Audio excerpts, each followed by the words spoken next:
be ready by next week. I think they have, they met already last Friday, and then, so siguro, finalizing na lang, uupo na naman sila ulit this week and give it another week. Baka by next week, meron na po yan. Before the end of January, should be okay, ma'am.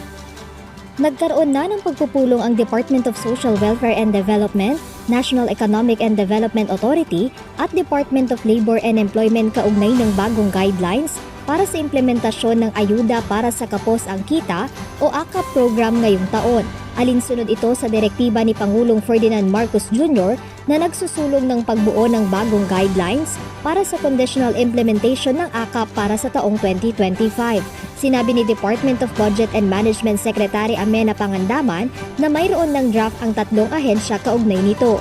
Kasama sa tinitingnan ng mga nabanggit na ahensya ang paggamit ng national identification para sa pagtukoy ng mga lehitimong magiging benepisyaryo ng programa. Ang na-mention lang sa akin ni Sec. RC, he also mentioned it during the cabinet, is that to ensure that magamit yung national ID sa pag-distribute for the beneficiaries of AKAP and other social protection programs like AIX and TUPAD.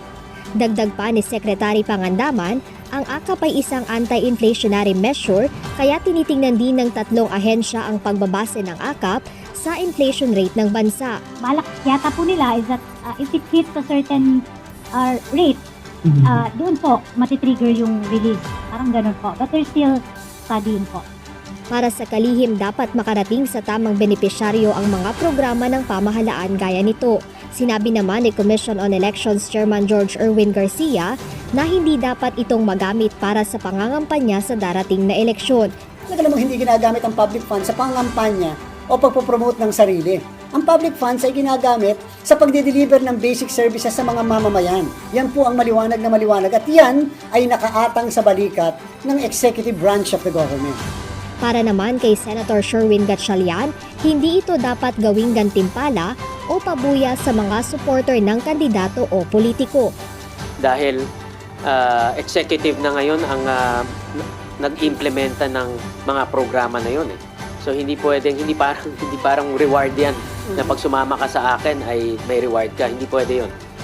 Bawal yun. But ang punto ko, kung nangyayari yan pork barrel talaga dahil dapat ang Kongreso, Senado wala nang kinalaman sa allocations. Ipapaubaya na ng COMELEC sa DSWD ang pag-regulate ng distribution ng ayuda sa mga benepisyaryo nito. Alam natin na ang DSWD ay nagsabi na maglalabas sila ng guidelines na napaka-stricto para maipatupad ng maayos ang distribution ng mga ayuda na to. At sinabi natin, dapat bigyan ng kopya ang Commission on Elections. At pangatlong pinaka-importante, dapat ay sundin ng maayos yung mga guidelines na ito, hindi lamang ng DSWD, ng mga empleyado at opisyal nito, kung hindi ng mga partners o agencies man o organizations ng DSWD.